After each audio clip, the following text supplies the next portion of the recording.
Olá pessoal, tudo bem? Boa noite a todos. Hoje é a live especial com o professor Gabriel Habib. A gente vai falar um pouquinho sobre crimes nas licitações e contratações públicas. Estou vendo aí várias carinhas conhecidas.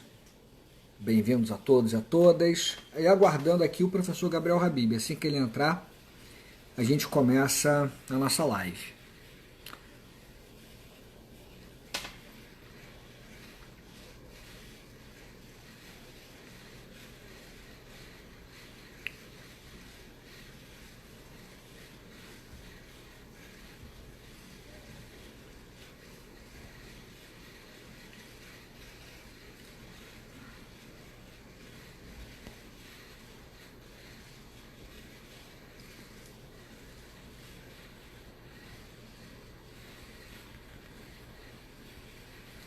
Esperando aqui o professor Gabriel Habib entrar.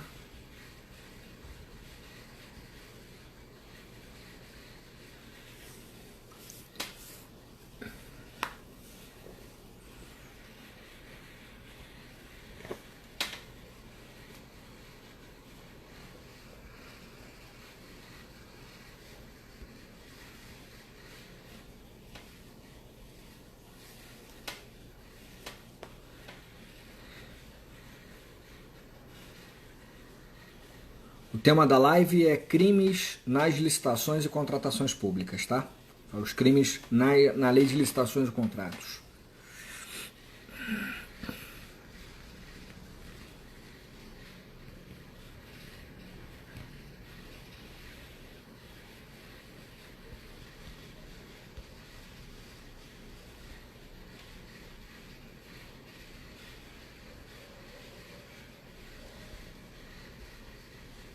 Acho que o Habib está com algum probleminha para entrar, pessoal. Deixa eu só tentar aqui mais uma vez, só um minutinho.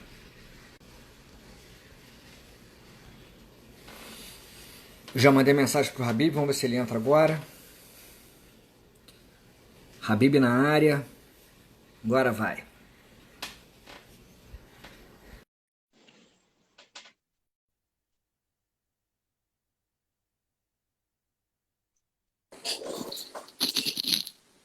Grande Gabriel, tudo bem? Opa! Fala, meu amigo, tudo bem? Tudo ótimo, como é que você tá? Tô bem, e você? Desculpa trazer aí 2 minutinhos, mas estava dando banho na Não Sofia, tem tá? Daqui a problema. pouco vai dormir. Imaginei, não tem problema nenhum. Tá É, super tranquilo. Como é e que você aí? tá? Tá tudo Eu certo? tô bem, e você, tudo bem? Tudo bem. Que bom. Deixa eu apresentar para todo mundo. Acho que o Gabriel dispensa apresentações, mas é sempre bom fazer essa formalidade inicial.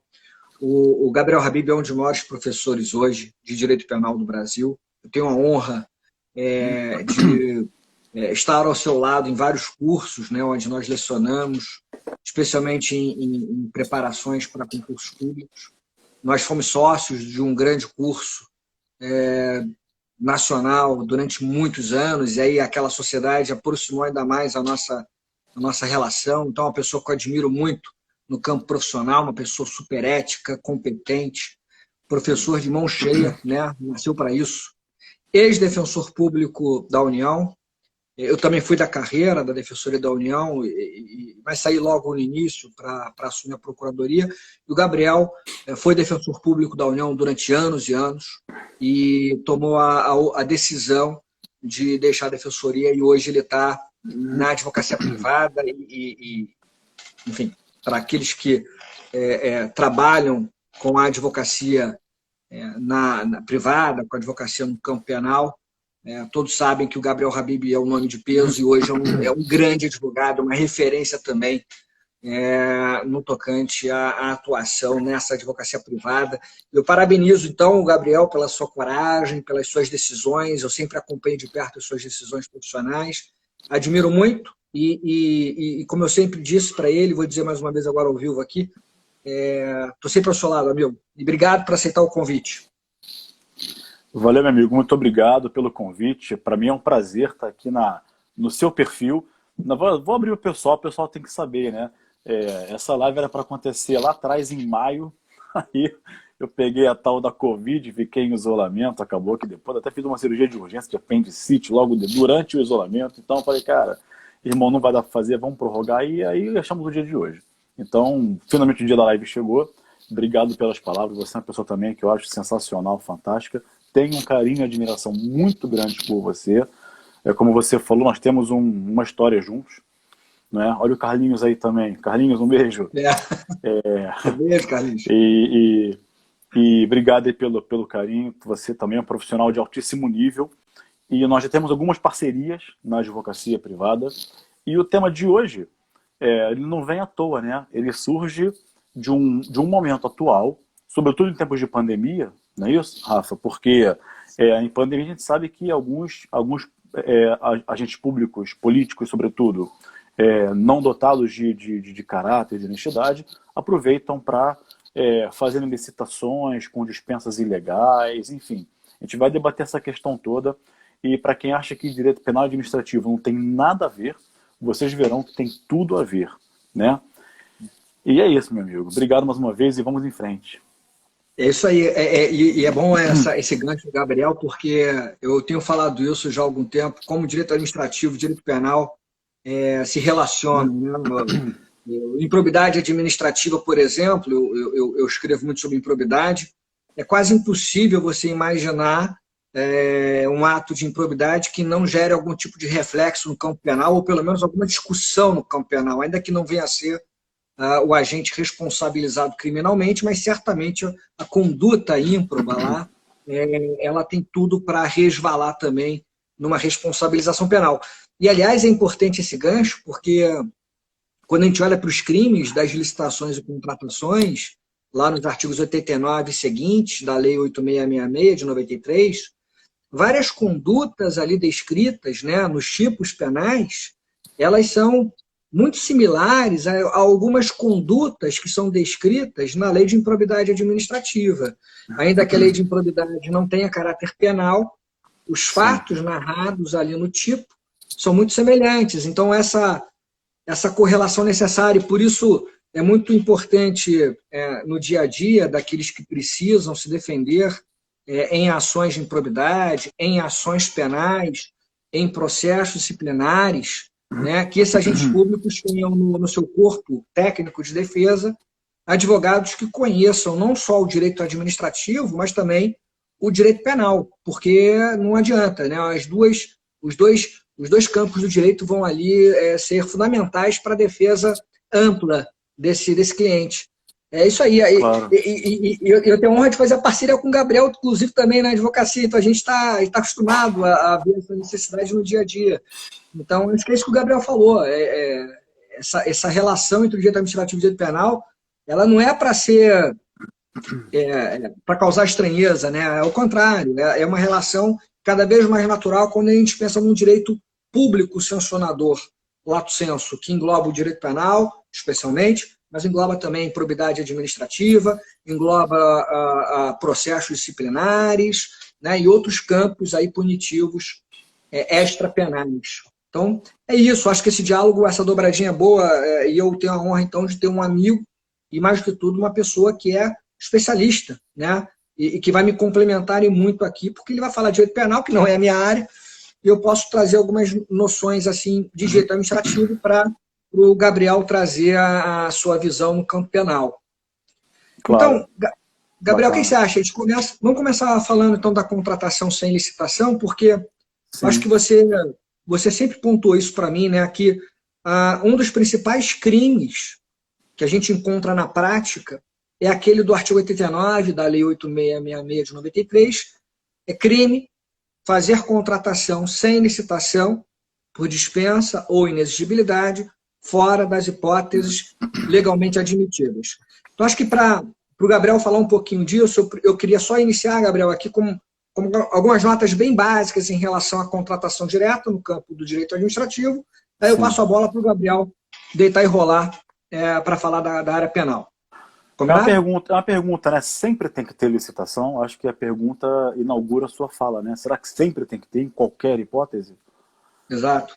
E a resposta é não, né? Quer dizer, a regra, ela tem exceções, e a exceção confirma a regra, não é assim um ditado? Então, a Constituição Federal, quando ela exige a licitação para a celebração de contratos, ela faz isso no artigo 37, inciso 21, e é curioso porque a redação do artigo 37, inciso 21, que traz a regra constitucional da licitação, a redação inicia dizendo que existem exceções. É engraçado que a redação começa falando da exceção para depois dizer qual é a regra. É mais ou menos assim: ressalvadas as hipóteses previstas na legislação, as compras, alienações, serviços, etc., serão contratados mediante licitação. Então, a Constituição Federal admite exceções à regra da licitação e essas exceções elas estão previstas na legislação infraconstitucional.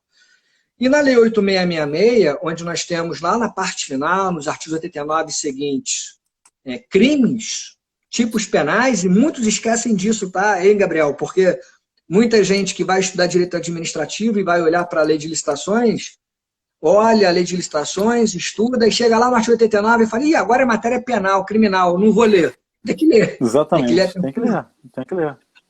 Tem que ler até o final.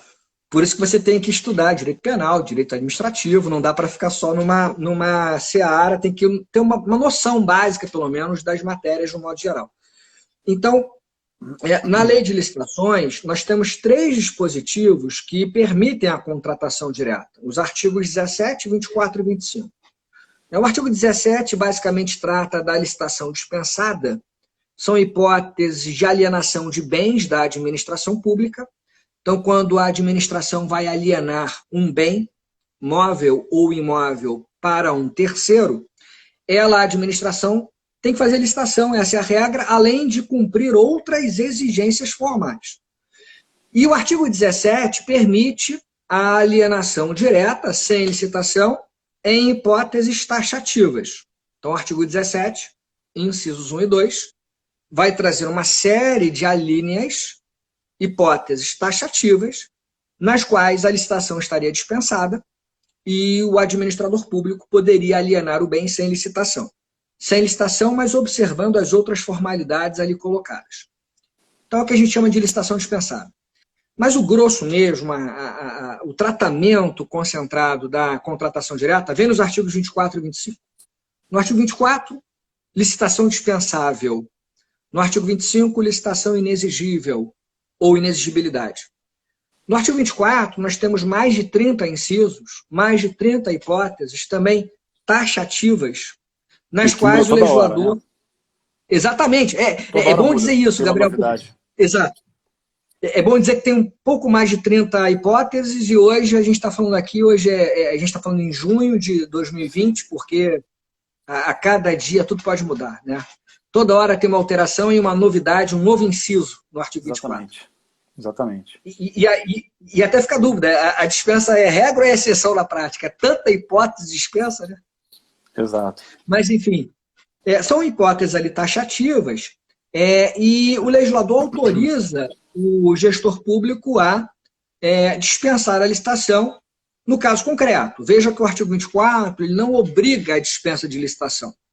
O artigo 24 fala é dispensável a licitação e eventos hipóteses taxativas.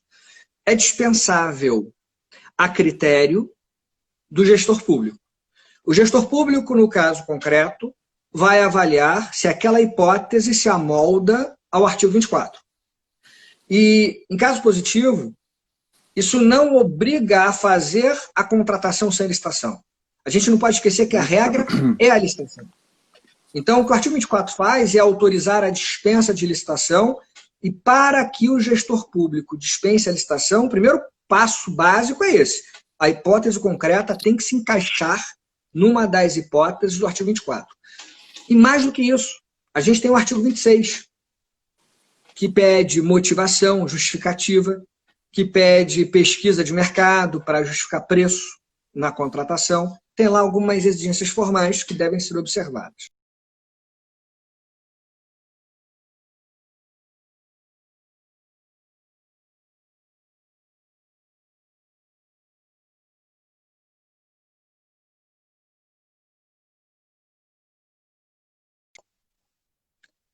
Então, o artigo 25 fala da inexigibilidade quando houver uma inviabilidade de competição.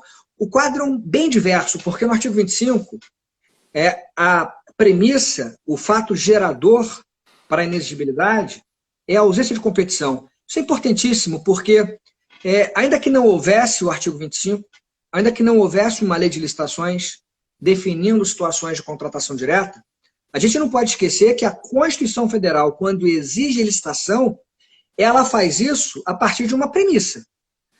Ela pede licitação por quê? Porque ela quer que o poder público garanta um tratamento isonômico entre os interessados. Se tem duas ou mais empresas e eu vou contratar uma delas, por que eu vou contratar uma em vez de outra? Eu tenho que justificar essa contratação. Eu não posso contratar uma empresa porque ali tem um sócio que é meu parente, ou porque tem um sócio que é meu amigo pessoal e na outra não tenho nenhum parente. Essa não pode ser uma justificativa. Para garantir impessoalidade, para garantir moralidade e até mesmo eficiência, proposta mais vantajosa, a licitação se impõe. E vejam, portanto, que a premissa da licitação é justamente competição. Porque, do contrário, se não há competição, por exemplo, a hipótese clássica de inexigibilidade, lá no artigo 25, inciso 1, fornecedor exclusivo, só tem uma empresa. Se só tiver uma empresa, por exemplo, não adianta, fazendo licitação ou não, só tem uma empresa. Então, é natural que a gente chegue à conclusão de que no artigo 25, como a inexigibilidade ela se refere a casos de inviabilidade de competição, sequer seria possível falar em licitação. E aí o que a doutrina diz é que essas hipóteses do artigo 25 são apenas exemplificativas. Tanto que o artigo 25 fala, é inexigível a licitação quando houver inviabilidade de competição, vírgula, em especial. 2 pontos. 1, 2 e 3, 3 incisos. O rol é exemplificativo. Tem lá no inciso 1 fornecedor exclusivo, no inciso 2 serviço técnico com profissionais de notória especialização, serviço técnico de natureza singular, no inciso 3 artistas, contratação no setor artístico. Rafael, me dá uma hipótese de contratação por inexigibilidade que não está no rol do 25, não está nos 3 incisos. Um exemplo clássico, admitido pelo Tribunal de Contas da União, eu menciono também no meu livro de licitação, é o credenciamento. Se o poder público, por exemplo, vai credenciar médicos que vão atuar na área do Sistema Único de Saúde, e sem nenhuma exclusão de interessados, todos os interessados vão se credenciar, todos poderão atender, e ao atenderem vão receber via tabela SUS. Se houver um credenciamento nesses moldes, sem competição, sem exclusão de interessados, não faz licitação, é inexigibilidade. E o fundamento é o artigo 25 caput, mesmo que não se insira num dos 3 incisos. Então o rol é exemplificativo. E a atuação do gestor público não pode ser outra. Se ele chega à conclusão de que não há licitação, como é que ele vai fazer... que não há competição, como é que ele vai fazer licitação? Não faz sentido. Se ele chega à conclusão de que não há competição, não há outra saída a não ser afastar a licitação, mas sempre de maneira justificada, como pede o artigo 26. Então, esse é basicamente o cenário. Rafael, a licitação, portanto, ela é absoluta? Claro que não. A Constituição Federal, ela mesma autoriza exceções, o legislador infraconstitucional mata a bola no peito e chuta, traz as exceções, especialmente nos artigos 17, 24 e 25. Mas são exceções. E aí é cautela, né? A gente não pode abrir muito as portas no sentido de tratar essas exceções fora da sua caracterização como exceção. Ou seja, se são exceções, devem ser interpretadas de um modo muito cauteloso. A gente não pode considerar que a regra da licitação ela se pauta por princípios constitucionais fundamentais. E aí o que acontece se o gestor público contrata sem licitação fora das hipóteses autorizadas pelo legislador, fora dos parâmetros? Ele vai ser sancionado. E aí abrem-se 3 caminhos, pelo menos. O caminho administrativo, o Gabriel falou, eu falei também no início, o processo administrativo disciplinar, o PAD. Então abre-se o caminho da punição disciplinar ao agente público. Abre-se o caminho civil, ou seja, abre-se o caminho para ação de reparação de danos, abre-se o caminho para ação de improbidade administrativa, dependendo do caso, e abre-se o caminho penal. E aí é o gancho que eu queria fazer para o Gabriel agora entrar e tratar do seu ponto de vista. Quer dizer, a gente tem no artigo 89 da Lei de Licitações um tipo penal que diz que é crime contratar por dispensa ou inelegibilidade, contratar sem licitação, fora das hipóteses previstas na legislação. E aí abre-se o caminho, então, para a punição penal, para o processo penal. E aí eu deixo para o Gabriel. O que você acha, Gabriel? Como é que tem sido aplicado o artigo 89? O que você acha em relação à interpretação desse artigo 89? Muito bem colocado por você. A gente teve um caso agora recente, claro que eu não vou citar nomes por questão de sigilo profissional, mas um prefeito que ele me procurou para fazer uma consulta e saber se eu fizer assim, doutor Gabriel, eu vou praticar um crime lá na frente ou não? Vou ter improbidade ou não? Eu falei, eu vou precisar de um advogado da área administrativa, e é o doutor Rafael Oliveira, aí a gente se reuniu com ele e tal. Como você bem disse, né? Assim, no artigo 24, ele dispensa se ele quiser. Né? Mas se ele quiser, ele pode fazer licitação. Não é isso? A regra é a licitação. Então, às vezes, mesmo que na hipótese de dispensabilidade, ele pode fazer para garantir lá que futuramente não vai ter nenhum problema criminal, nem civil, administrativo. Então, isso é muito importante, tá? Por isso que, nesse ponto, caminham muito juntos o direito penal e administrativo. E aí, na verdade, a violação aos artigos 24 e 25 que faz surgir o crime do artigo 89. É importante deixar claro isso, que é a mesma questão lá dos crimes contra as finanças públicas, do artigo 359A, B, C, D, E, F, G, H do Código Penal. Cada tipo penal dos crimes contra as finanças públicas implica uma violação da lei de responsabilidade fiscal. Né? E aqui é a mesma coisa. O artigo 89, ele é o resultado, ele é a consequência da violação dos artigos 24 e 25. A regra é a licitação. Ela pode ser dispensada ou ser hipótese de inexigibilidade. Ok? Nesses casos, ok, não fez licitação, agiu conforme a lei, artigo 24 e artigo 25. A partir do momento que o agente público ele dispensa uma licitação fora daqueles casos, aí ele estaria praticando o artigo 89. E justamente por ser um tipo penal, ele é interpretado como? Restritivamente. Então, sempre que se for olhar para o artigo 89, a gente tem que olhar sobretudo para o artigo 24 e para o artigo 25. Não é isso? Então, isso. Sempre, sempre, sempre. Mas você falou que o rol do 24 é exemplificativo, né? O do 24 é taxativo e o do 25 é exemplificativo. 25 inexigibilidade é exemplificativo. 24 taxativo. Pois é. E aí o tipo penal do artigo 89 fala assim, ó, dispensar ou inexigir licitação fora das hipóteses previstas em lei. Aí fica a seguinte questão. Tudo bem, se o 24 é taxativo, não tem para onde fugir. Se não estiver ali, tem crime. Legal. Mas o 25 é exemplificativo. Exato. Né? Então, não adianta no artigo 25 olhar só para o 25, porque embora haja hipóteses fora do 25, todas são previstas em lei. Não é isso? Isso.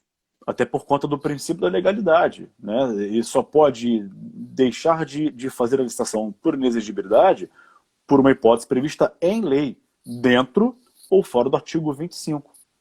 Então, no que toca à dispensa, é olhar para o 24. Violou o 24, vai surgir o artigo 89 como crime contra a licitação. Em se tratando do 25, da inexigibilidade, a gente vai ter que olhar para o artigo 25 e para as outras exceções previstas em lei. Que você está no seu livro, não traz, Rafael, no seu livro, as exceções que não estão no 25? Eu menciono o exemplo clássico do credenciamento, que é uma hipótese que é reconhecida pelo TCU, que é uma hipótese clássica.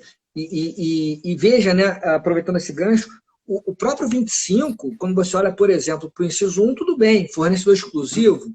A hipótese do inciso 1, eu acho que é mais objetiva, quer dizer, no caso concreto, você vai ter um atestado fornecido pelo sindicato, pela associação que representa aquela atividade, e vai dizer, ó, só essa empresa fornece esse tipo de serviço, esse tipo de bem. Então, esse atestado, digamos assim, ele te dá segurança. Mas eu penso no inciso 2, por exemplo, o artigo 25, inciso 2, ele é super polêmico em termos de interpretação, porque ele usa muitos conceitos indeterminados. Lá fala, inexigível a licitação, contratar serviços de natureza singular, serviços técnicos de natureza singular. com profissionais de notória especialização. Então, aí você fica discutindo o que é singularidade, fica discutindo o que é notória especialização. Aí você pega lá, Gabriel, um prefeito de uma cidade pequena que contrata lá um parecerista, contrata o Gabriel Rabin para fazer um parecer das implicações penais lá de uma determinada conduta. Entende que o Gabriel tem notória especialização, é um professor que dá aula há mais de 20 anos, é um ex-defensor público, é um notório advogado, enfim, notória especialização. E acha que o serviço parecer contratado é de natureza singular. O que está dentro de uma razoabilidade na minha visão. Mas aí vem lá o órgão de controle e diz, não, mas olha, você tem outros criminalistas que poderiam fazer um parecer também. Então, por que contratar o Gabriel Habib e não outro advogado criminalista? Você poderia ter feito uma licitação. E vai lá e abre o processo punitivo em face do gestor. E essa é uma discussão, porque se a legislação usou conceitos indeterminados, conceitos abertos, esses conceitos eles admitem duas ou mais interpretações, digamos assim, não há um único caminho, não há um conceito objetivamente colocado. Então, é comum que haja divergência de análise ou de interpretação. E aí o meu receio é justamente esse, porque basta, eventualmente, um órgão de controle pensar diferente daquilo que você, gestor público, pensa, ou você, procurador que faz lá o parecer, pensa, para ele, órgão de controle, te punir. E amanhã abre-se o caminho também para o processo penal. É muito complicado. Acho que a gente tem que usar não só os crimes da lei de licitações, mas também as punições administrativas e de improbidade administrativa também, de uma maneira muito cautelosa, porque se o próprio legislador usa conceitos abertos, às vezes rol exemplificativo, dando para o gestor público uma margem razoável de discricionariedade, e ele, gestor público, usa dessa discricionariedade, digamos assim, com razoabilidade, você até pode não concordar com ele, mas não puni-lo por causa disso. Discordar é comum, e discordâncias não podem gerar imputações de crime, por exemplo, ou de improbidade, na minha visão. Então, aí eu acho que entra uma questão, Gabriel, importante, que toca na sua área e na minha área de improbidade, que é a questão da intenção. Para fazer uma espécie de filtro e não gerar uma banalização da improbidade administrativa ou da criminalização de condutas, tem se exigido no campo da improbidade o dolo, né? E não basta, em regra, a culpa para você imputar improbidade a alguém, a não ser na hipótese específica de lesão ao erário, que é a única hipótese de improbidade administrativa que admite culpa. E não é uma culpa qualquer, é erro grosseiro, culpa grave. Fora isso, enriquecimento ilícito, violação a princípios, a regra é o dolo na improbidade, né? E isso é importante para proteger o gestor de decisões que são baseadas em conceitos abertos, em que ele tem alguma margem, digamos assim, de interpretação, e se ele leva para um caminho que não é, por exemplo, mesmo um caminho de órgão de controle, isso não pode ser encarado como necessariamente improbidade, no máximo uma opinião diferente, no máximo uma visão diferente de mundo. Eu acho que no campo penal a gente tem essa preocupação, até porque o direito penal, aí é a tua área, não é a minha área, mas aquela questão da subsidiariedade, direito penal, ele tem que entrar para punir, digamos assim, condutas mais graves, até porque o direito penal traz sanções gravíssimas. Essa questão do dolo me parece muito importante para você tipificar uma conduta criminosa, não, Habib? O que você acha? Temos aqui alguns pontos de contato, né? Queria mandar um abraço aí para o Zé Roberto Melo Porto, foi nosso aluno, hoje é defensor público no estado do Rio. Grande Zé Roberto, grande figura, um craque. É um craque do processo civil.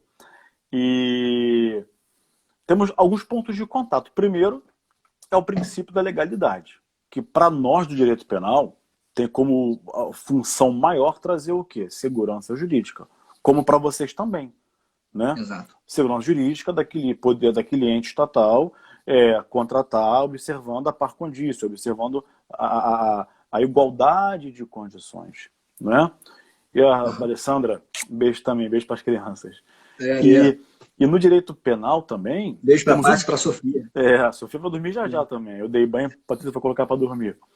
E no campo penal, nós temos a questão... O dolo também é a regra no campo penal. Né? E eu não sei se na tua área, assim, administrativo, no campo penal, a culpa tem que ter previsão expressa. Então, se a lei nada disser, é dolo. Quando que, por exemplo, homicídio, aí diz lá 121, parágrafo 5º, parágrafo 3º, se o homicídio é culposo, então o tipo admite a forma culposa. Se a lei não disser nada, não admite culpa. E olhando para isso no artigo 89, ele não fala se a dispensa é culposa, se a inexigibilidade é culposa, então o dolo exige. Tá? O dolo exige. Mas e a questão do especial fim de agir? Esse especial fim de agir, a finalidade específica que você bem falou, né? Porque, veja, o agente público dispensou uma licitação fora dos casos previstos em lei. Dispensou. Mas será que ele quis obter causar um dano ao erário? Entendeu? Então, assim, isso é muito discutido no campo penal. Para a doutrina, isso é absolutamente divergente. Vão para o STF, para o STJ, que tem um posicionamento aqui uníssono. Tá? Eles dizem, embora não esteja previsto penal, eu acho que deu uma apagada aqui, eu vou repetir. Embora não tenha previsão expressa no tipo penal, é de se exigir sim, para a configuração desse crime, o especial fim de agir de causar dano ao erário. O Supremo julgou isso em 2018, no informativo 861, o Supremo Tribunal Federal. O STJ também entende assim. Então não basta que o dolo, tem que ter o especial fim de agir. Eu acho que no administrativo, no campo administrativo é a mesma coisa, né? É muito semelhante, né? A gente tem exigido dolo, quer dizer, depende do campo, né? Na improbidade administrativa, o dolo é a regra, e essa é a intenção realmente de praticar o ato de improbidade tipificado na Lei 8429. Isso assemelha muito ao campo penal. Sim. E também na improbidade a questão da culpa como exceção, e a gente só admite a culpa no artigo 10 da Lei de Improbidade, que fala em lesão erário, porque é o único dispositivo da Lei de Improbidade que, ao tipificar a improbidade, fala em dolo ou culpa. Os outros atos de improbidade, artigos 9, 10A e 11, não falam em culpa. Então, é uma linha muito semelhante ao direito penal. E, Habib, não é só nesse ponto, não. A gente tem algumas semelhanças, outras semelhanças também, claro, na Lei de Improbidade. No próprio rito procedimental, né, na ação de improbidade administrativa, a parte inicial da ação é muito semelhante àquilo que acontece nas ações penais contra agentes públicos. A gente tem a defesa prévia, né? O agente público ele é intimado, notificado na improbidade para fazer a defesa prévia, e aí o juiz depois avalia se recebe ou não a inicial, ou se já acaba ali com a ação de improbidade, né? Então, se receber a inicial, decide lá que recebe a inicial, e aí manda citar para contestar. Mas tem defesa prévia, mais ou menos semelhante também, o rito semelhante àquilo que acontece nos crimes contra servidores. Igualzinho. Exatamente. Igualzinho. E aí isso fica claro para o pessoal que está assistindo, e eu tenho certeza que aqui tem muita gente que advoga nessas áreas, e assim, a importância de você ter num PAD, né, um profissional da área administrativa e da área criminal. Por quê? Porque o PAD ele pode ser a arrumação da cama para uma responsabilidade criminal. Porque não tem, ninguém duvida que o Ministério Público, para denunciar alguém pelo artigo 89, por exemplo, ele vai querer ver o PAD. E a partir do que estiver no PAD, ele oferecerá a denúncia. Ah, Gabriel, e se for, como diz na gíria, né? Batom na cueca, não tem como negar, foi uma dispensa ilegal, não tem o que dizer, tudo bem, mas ao menos no PAD, a gente consegue arrumar a casa, né, para chegar na esfera criminal de forma menos impactante. Não é isso? E o que eu falo aqui é uma atividade absolutamente ilícita, demonstrando que isso não foi bem. Isso aqui, ok, foi, mas não foi bem assim. Realmente dispensou. Mas dispensou porque teve esse ponto. O Supremo julgou um caso agora, ou foi o STJ, acho que foi Supremo, de agora não lembro, estado de calamidade dispensa ou vou perguntar para quem sabe tudo. Dispensa, 24. Tá vendo? É mais fácil perguntar, que ele já vai responder Isso de dos 3 e cabeça. 4. Aí, tá vendo? Não precisa humilhar também não, basta responder. Dispensa. E aí, o assessor jurídico de um município, ele teria feito um parecer favorável à dispensa por situação de calamidade pública, situação de emergência. E aí chegou lá no Supremo Tribunal Federal e o que se entendeu? Bom, o assessor jurídico ele fez o parecer, mas e olha a questão aqui do especial fim de agir, como é importante. Ele fez um parecer, mas ele tinha em suas mãos um decreto que o julgado chamou, não sei se o nome é esse, tá, Rafa? Você me confirma. Decreto de emergencialidade. Enfim, não sei nem se a palavra existe, mas se vê na informativa porque existe. Uhum. Se o Supremo disse que existe, então existe. Né? Existe. Então, ou o decreto que decreta... ficou redundante. Decreto que decreta a emergência. Determina a emergência. Então, se há uma situação de emergência, ok, é um caso de dispensa. Então, aquele assessor jurídico, ele tinha alguma responsabilidade criminal? Depende. Ora, foi o que o Supremo falou. Deixa eu tirar o fone de ouvido aqui. Foi o que o Supremo falou. Se ele estava... Tá me ouvindo bem? Tá, tô ouvindo. Se o assessor jurídico que elaborou o parecer, ele estava calcado naquele, aspas, decreto de emergencialidade, ele não teve a intenção de causar um dano ao erário. Você sabe, Habib, que esse assunto me toca pessoalmente, porque eu sou procurador do município e os advogados públicos, né? Os procuradores dos municípios, os procuradores dos estados, os advogados da União, todos nós somos obrigados a integrar o processo de licitação, porque nós, por lei, temos que nos manifestar sobre a juridicidade, né, da contratação. Então, o artigo 38, parágrafo único da lei de licitação diz que o gestor tem que submeter as minutas de edital ao advogado público para dizer se pode ou não pode contratar sem licitação. E aí eu estou vendo Flecha aqui, nosso irmão entrando aqui na nossa live. Aí, grande Flecha. Beijo, Flecha, para Amanda também. Então voltando, então o advogado público... Se eu soubesse que ele vinha, eu teria estudado um pouco mais, porque agora levou muito o nível da live. Não vamos falar de processo civil, senão ele vai entrar aqui no circuito humilhando a gente. Melhor não. É melhor não. Mas o que eu dizia é que o advogado público, por conta do artigo 38, parágrafo único da lei de licitação, ele é obrigado a se manifestar, por meio de parecer, sobre as minutas de edital de licitação. E também isso tem sido interpretado que nas contratações sem licitação, com maior razão, o gestor público, para se resguardar, ele submete a questão ao advogado público.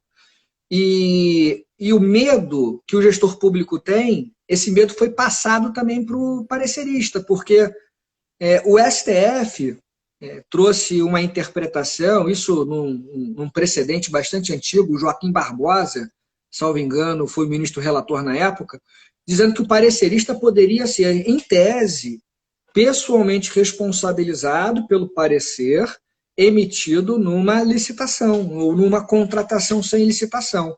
E aí todos os pareceristas do Brasil afora ficaram arrepiados. Poxa, eu vou emitir um parecer, uma opinião. Quem toma a decisão é o gestor público. Eu não tomo uma decisão de contratar sem licitação. Eu faço um parecer que é uma opinião técnica.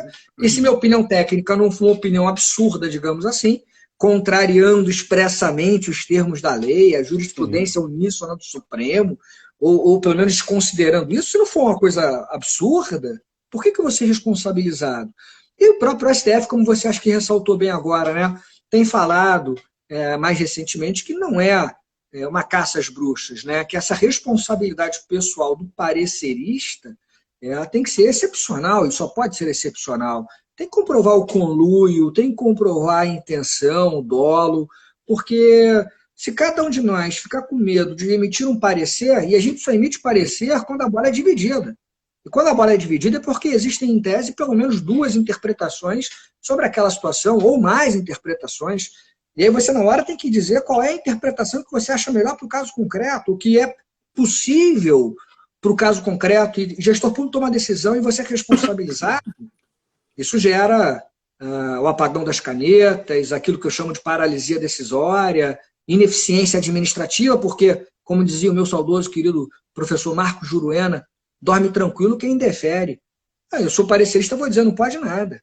E eu vou dormir tranquilo, porque não vai andar. Exatamente. Então, esse medo é muito, muito perigoso, esse medo de você ser responsabilizado criminalmente ou por improbidade numa análise de dispensa de licitação e inexigibilidade.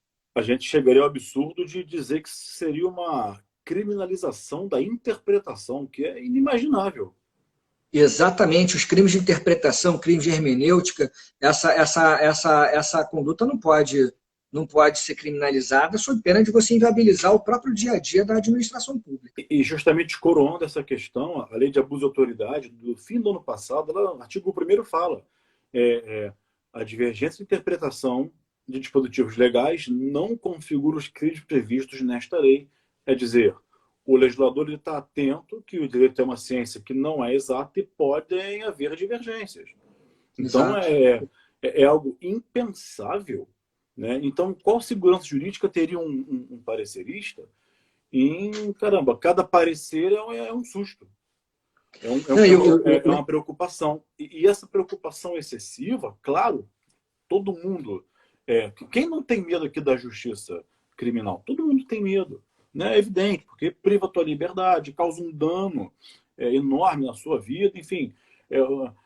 Para quem vê de fora, e eu sou um entusiasta das polícias civil, militar, federal, eu sou entusiasta, tenho muitos amigos, tenho clientes que são policiais, e assim, para quem vê na televisão, busca e apreensão, legal, estou cumprindo a função, o juiz mandou, mas assim, não estou defendendo ninguém, tá? Estou falando do que acontece.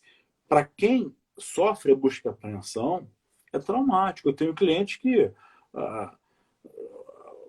causou um dano na vida dele e receber um monte de homem vestido de preto, de capuz, de fuzil, 6 da manhã em casa. Aí foi preso, busca e apreensão, e aí, quer dizer, as crianças estão no psicólogo, a mulher quer separar dele, porque o marido era aquela coisa que ela sempre achou, e de repente ele é um criminoso, ele é um corrupto, e você vai ver que depois, muitas vezes, não é nada disso. Como na Lava Jato, um sujeito ficou preso preventivamente 3 anos, 3 anos não, 9 meses, e aí perdeu o nascimento de um filho, que é a coisa mais espetacular que existe no mundo, não é? E a mulher quis separar, porque aí... né? Porque foi preso? Não, começa a discussão, mas você foi preso por quê? Nunca me falou nada. Eu achava que você não estava metido com fulano, com ciclano, mas na verdade você... Aí, enfim. E aí depois de 9 meses, em apelação, o tribunal, olha, desculpa, tá? Você resolveu falta de provas, absolvido. Desculpa, não foi nada disso. Aí tudo que... Então, assim, para quem sofre de prisão, busca e apreensão, é um trauma, um dano muito grande. Tá? Os policiais cumprem seus deveres, é óbvio, legal, sim, bacana, mas assim, muitas vezes a pessoa, você dorme com um barulho desse, como diz o ditado, né? Vai fazer você um parecer pensando, caramba, será que eu posso ser penalmente responsabilizado? Isso vai influenciar teu parecer. Né? Vou concordar com tudo, vou dizer que não pode nada, que é melhor. Porque eu disse que não podia, se fizer, eu disse que não podia. Então, parecer pelo como dizia o Juruena, né? Parecer pelo indeferimento, que aí você fica tranquilo. E muitas vezes é um caso, sim, de dispensa. Exato. Né? E sabe que é interessante porque eu tenho falado muito ultimamente do direito ao erro administrativo, né? Que o agente público tem direito, não dever. Dever, óbvio que não, tem o dever de acertar, mas tem o direito de errar. Direito de errar dentro de situações, obviamente, razoáveis. Né?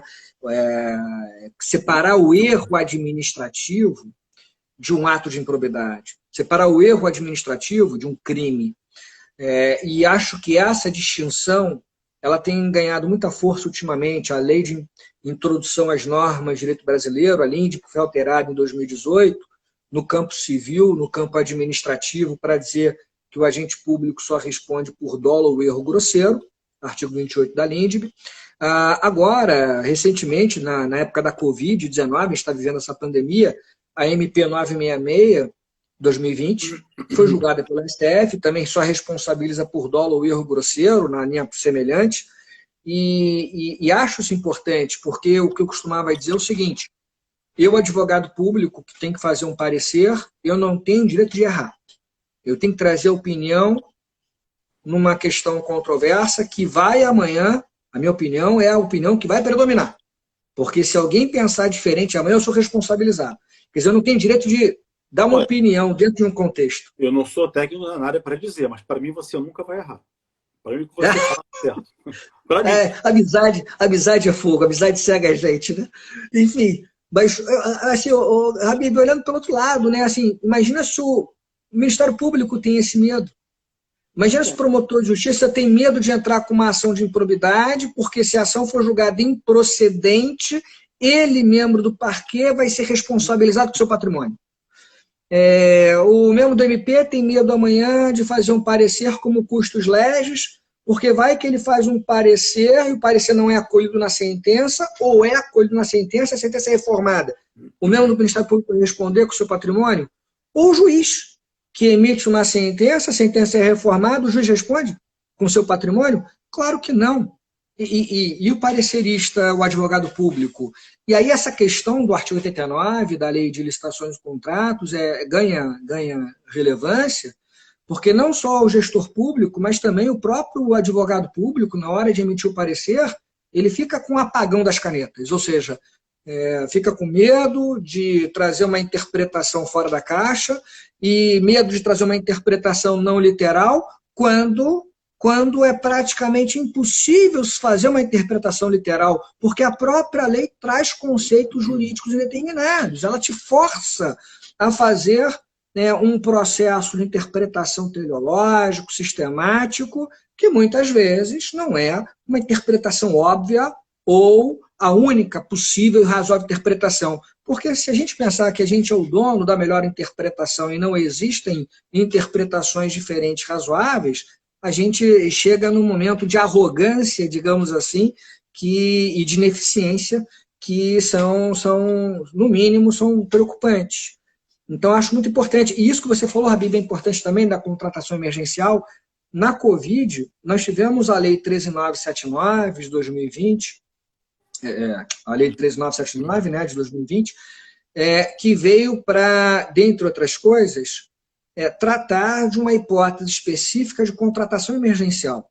Porque a gente já tinha contratação emergencial no artigo 24 da Lei de Licitações. E o artigo 4º da Lei 13.979 fala de uma hipótese específica de contratação emergencial que é muito semelhante àquela do artigo 24, inciso 4 da Lei de Licitações. Pode contratar emergencialmente. Tá, eu já podia. O que tem de novo? Tem de novo é que na época da Covid, a Lei 13.979 traz uma flexibilização documental. Você não precisa apresentar determinados documentos de habilitação do interessado, do contratado, podem ser parcial ou totalmente dispensados, a pesquisa de preços tem que ser mais célere, o termo de referência, o projeto básico pode ser objetivado, o contrato, que também é de até 6 meses, como acontece no artigo 24, inciso 4, aqui, ao contrário do que acontece lá, pode ser prorrogado para além de 6 meses, a lei autoriza, ao contrário da Lei 866. E é importante a gente compreender, vamos falar aqui do momento, essa contratação emergencial específica da Covid, da Lei 13.979, porque, voltando, Habib, como você destacou, o artigo 89 da Lei 866 diz que é crime dispensar a licitação fora das hipóteses legalmente previstas. Não é só hipóteses previstas na Lei 866, fala hipóteses legalmente previstas. Sim. E a Lei 13.979 trouxe uma hipótese um pouquinho diferente de contratação emergencial. Se você seguir os parâmetros, não é crime. O problema tem muitas conceituações indeterminadas Já tem discussões aí acontecendo na prática de sobrepreço. O que é sobrepreço? Como é que você vai ver preço numa época de pandemia? É difícil. Não é que seja impossível, mas tem que ver com um outro olhar. Essa flexibilização das exigências vai trazer muito problema de interpretação na prática. Eu acho assim, que a gente vai viver, e assim, está perto disso acontecer, um momento jurídico pós-pandemia em todos os ramos do direito. Todos, todos, todos, todos, todos, todos. Trabalhista não se fala, que tem empresas demitindo todo mundo, reduzindo salário de metade. No campo civil, a questão de locação, que o locador não baixou o valor, despejou o locatário porque estava com a loja fechada há 3 meses. No campo Falência administrativo, e recuperação judicial também, na área falência, empresarial. muita falência. No campo do consumidor, passagem remarcada, voo desmarcado, comprou que não entregou, o caminhão não foi. Enfim, no criminal, família em casa, isolamento, aí discute, o cara bate na mulher, aí sonega na empresa porque não teve receita, teve que sonegar para pagar salário de empregado. Então, assim, no campo administrativo, a questão de licitação vai ter muito problema, é, muito problema mesmo. O prefeito que aproveitou o momento para fazer uma licitação, uma dispensa contra lá o artigo 24, enfim. E isso vai acontecer muito, muito, muito, muito. Eu acho que a gente vai ver um momento do direito, da advocacia, sobretudo, pós-Covid, que vai ter muito trabalho e, assim, ficar discutindo, né? Mas espera aí, mas que é essa flex? Que é simplificação da documentação? Aí vai ficar discutindo uma coisa que já era para ter sido definida, mas a lei foi mal feita, a lei foi feita às pressas. Quer dizer, você aumenta a velocidade, você perde a direção. Então faz uma lei às pressas no momento da pandemia, escreve o que tem que escrever e publica. Aí fica nessa briga interpretativa. E que, se for no campo das ideias, legal. Quer fazer um congresso online ou presencial para discutir? Legal. Agora, isso vira um crime. Isso vira uma improbidade. Isso pode implicar uma falência de uma empresa. Então, assim, é perigoso essa questão de toda essa questão emergencial da Covid, é muito perigosa para todo mundo. Eu acho que a gente vai ter um desafio realmente, como você falou aí. Eu vejo já um movimento do CNJ, do STJ, de alguns tribunais, um movimento de preocupação com a hiperjudicialização pós-pandemia. Acho que provavelmente nós teremos uma enxurrada, é inevitável praticamente isso, uma enxurrada de ações no campo penal, no campo civil, no campo trabalhista. Vai dar muito trabalho para os advogados, assim, então, para os advogados vai ter, acho que, muito cliente, muita demanda, mas acho que é ruim em termos amplos, porque a hiperjudicialização, ela demonstra, digamos, a falência do consenso, a falência do diálogo. Se a gente pode, talvez, fazer uma tentativa, claro que no campo penal isso é mais difícil, mas no campo civil a gente pode, e no campo trabalhista, acho que incentivar os canais de mediação, né, de autocomposição de conflito, porque se a gente deixar o judiciário para resolver tudo que vai surgir da pandemia, o judiciário não vai dar conta do recado. Né? A gente vai ter um problema quase que sem solução. Eu tenho um cliente que teve comigo semana passada, ele é dono de uma rede, não vou dizer o nome por questão de sigilo, mas vocês conhecem uma rede de alimentação. Ele tem uma loja num bairro aqui no Rio, que ele falou, já não pago aluguel há 2 meses, só o aluguel é 20 mil reais, aluguel. Não pago há 2 meses, o proprietário do imóvel não quer baixar, não quer baixar, ou não consegui pagar. E aí, já está com ordem de despejo. Ele falou, Gabriel, eu investi 1 milhão ali naquele fundo empresarial. Não sei se ainda prevalece a expressão, o fundo de comércio, lembra disso? A gente que é da antiga. Eu investi 1 milhão ali, agora você posta na rua por 50, 60 mil reais. E falou, eu vou sonegar. Falou, a partir de agora eu não pago mais nenhum imposto. Aí começa toda aquela ideia do jurisdicionado, que é errado, mas é a mentalidade dele. Assim, basta pensar como empresário. Fala, pandemia, ok, crise sanitária. O Estado manda fechar minha loja, meu estabelecimento por 3, 4 meses, tira minha receita, me obriga a pagar funcionário, Né? Me obriga a demitir, pagar rescisão contratual, e agora eu vou pagar imposto para o Estado, não vou pagar nada. Então eu vou sonegar, eu falo, não faz isso, não é bem assim e tal. Enfim, isso vai gerar um problema de todas as ordens pós-pandemia. Né? É isso aí. Habib, chegamos aqui na parte final, nosso horário do Instagram aqui é limitado e o que é bom passar rápido, eu adorei a conversa, Foi parece que ótimo. a gente começou agora há pouco, já está no finalzinho. Pô, mas Passou rápido. já acabou. Já acabou? Pô, agora a gente vai começar a falar, pô. Pois é, agora que a gente começou a falar dos crimes, né, na lei de licitações, a gente acabou falando mais do artigo 89, que eu acho que é o grande tipo penal, assim, em termos de incidência na prática, para a gente conversar, eu acho que ele tinha maior relevância hoje.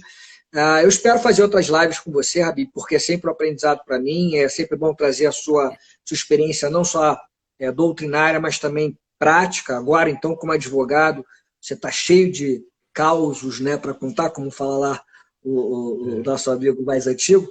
Mas tem vários casos interessantes que você pode trazer de experiência, claro, sem dizer os nomes, mas desafios de interpretação que você tem encontrado na sua atuação como advogado.